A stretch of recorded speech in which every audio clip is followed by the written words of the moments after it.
Ladies and gentlemen, Ashley Simpson. Welcome to MsMojo, and today we're counting down our picks for the most disastrous singing performances that happened live on TV. Not everyone is coming to the future. Not everyone is coming from the past. Number 10, the Pussycat Dolls, the 34th Annual American Music Awards. With over 50 million records sold, the Pussycat Dolls are one of the best-selling pop groups in history. Their fame peaked in the 2000s when they were invited to the 2006 AMAs. I'm a sexy mama, just how to get what I wanna do is spring this on ya. Not winning any of the 3 awards they were nominated for wasn't the worst part of the night. PCD's performance of Buttons became infamous. American music awards, loosen up my buttons, babe. Melody Thornton was missing until the last 30 seconds and decided to battle for the spotlight when finally appearing. A keen eye will also spot one of the prop chairs getting awkwardly toppled over. Take a chance to recognize that this could be yours. Number 9, Guns N' Roses, the 7th Revolver Golden Gods Awards. Welcome to the jungle. We got fun and games. We got everything you want. How do we know the name? Axl Rose has a reputation for being such a rock star diva that he once appeared at a concert late so he could finish watching Teenage Mutant Ninja Turtles 2. One of his band's most notorious performances happened in 2014 after Rose won the Ronnie James Dio Lifetime Achievement Award.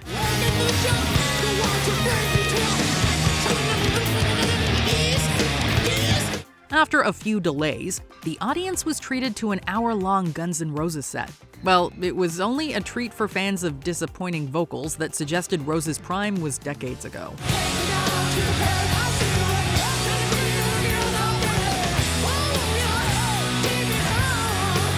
Somehow, he was still able to become the frontman for AC/DC 2 years later, a role he unsurprisingly didn't hold on to for long.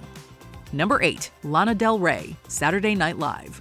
It's not often you see Del Rey perform live on television, even though she's one of the globe's most famous vocalists. Fans will know it's partly because of her car crash SNL performance in 2012. I'm a ride or die, whether you fail or fly, but shoot, at least you tried.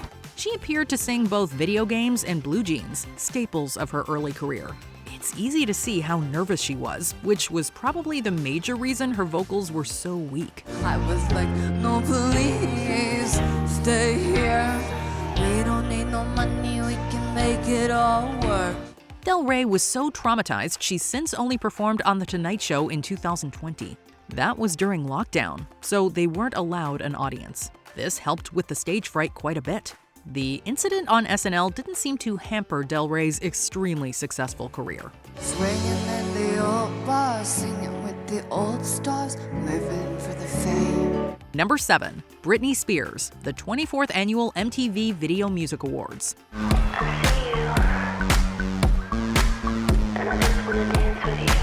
The Princess of Pop was one of America's most talented and controversial singers, selling more than 150 million records in her huge career. It's pretty surprising to see a poor performance from her on the stage. In 2007, Spears opened the MTV VMAs with Gimme More, but it was universally panned for her lack of energy and poor lip syncing. Feels like the crowd is saying, gimme more. So what went wrong? Spears was in a particularly challenging period of her life, so she wasn't interested in performing, but her team pressured her to. Problems kept appearing before going on stage. Plus, her ex Justin Timberlake was having a blast while she was at an all-time low.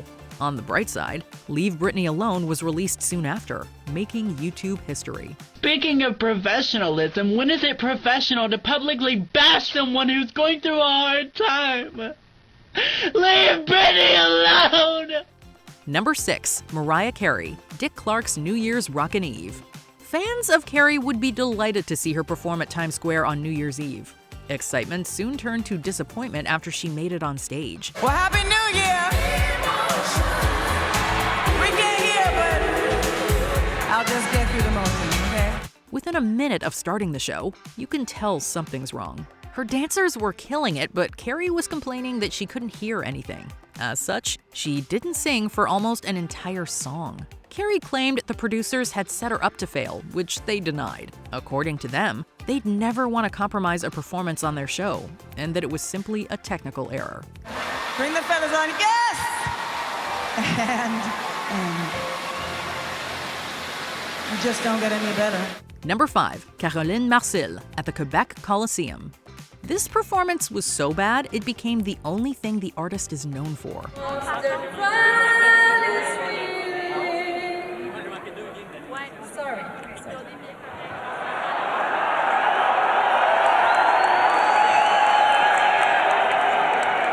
Montreal singer Carolin Marcel was invited to sing the national anthems of the US and Canada for an exhibition game in Quebec City. While her voice was strong, her memory wasn't. Marcel forgot the words twice, cutting her performance short only a couple of lines in.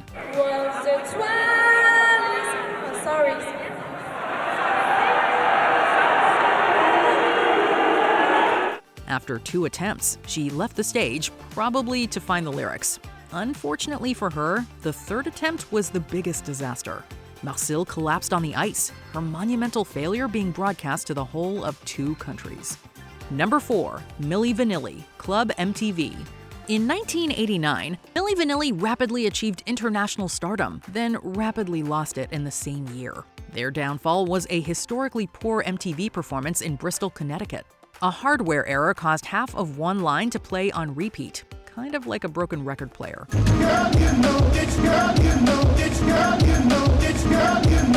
It wouldn't have been that bad had either member been able to sing their songs. It turned out none in the band did, as later confirmed by their manager. We felt like we were abandoned by everyone. That's what it felt like, because when the news came out, we were the ones that people were focusing on. The fact of the matter is, there were a lot of people that were involved with the project. So it felt like we felt betrayed by a lot of people. This revelation caused a meteoric backlash, with awards revoked and multiple lawsuits filed. People would have found out at some point, but their Connecticut blunder catalyzed their downfall. You left alone. We were famous, now we were infamous, just like that. Number 3, Ashlee Simpson, Saturday Night Live. Up-and-coming star Ashlee Simpson, the younger sister of Jessica Simpson, decided to perform on SNL in 2004. If all went to plan, it could have boosted her sales and status. Sadly, it didn't, and her career took a massive hit. I had a vocal problem. I had 2 nodes beating against each other, and I woke up and I had no voice. And then I should have said, no, I will not go on, I will not do this. Simpson had lost her voice on the day and was forced to lip-sync the performance. Her first song went well, but then the drummer pressed the wrong button, cueing the wrong track.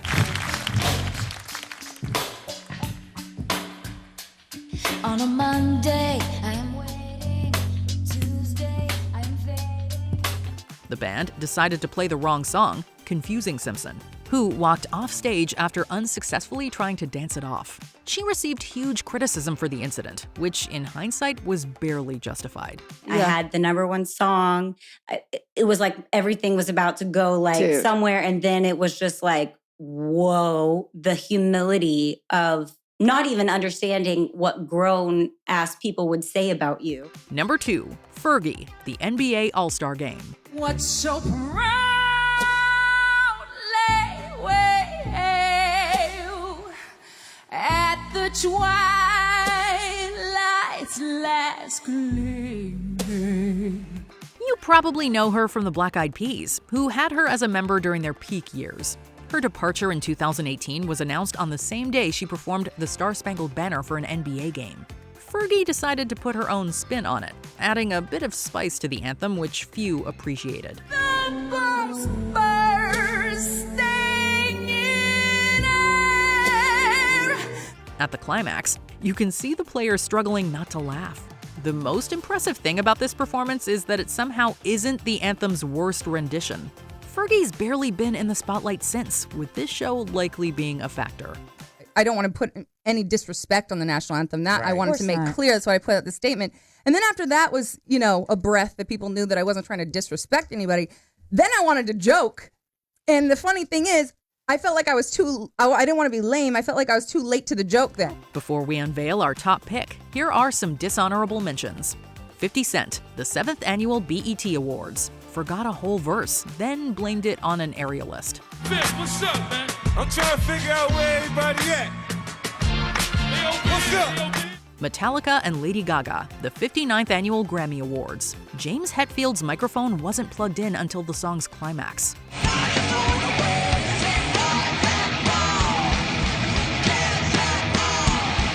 Madonna, the 64th annual Eurovision Song Contest. An unusually weak performance from a strong vocalist.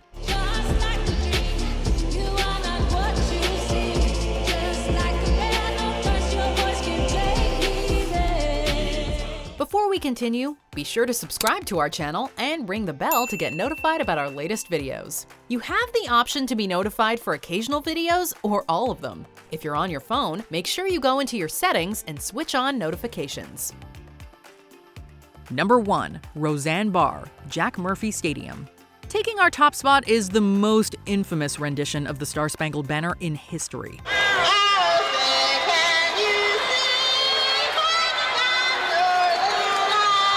Roseanne Barr began her career as a stand-up comedian, later gaining a sitcom and a talk show. Being a singer was never the priority for her, as was proven in 1990. For some obscure reason, she was chosen to open for a baseball game, which turned into one of the worst decisions in the sport's history.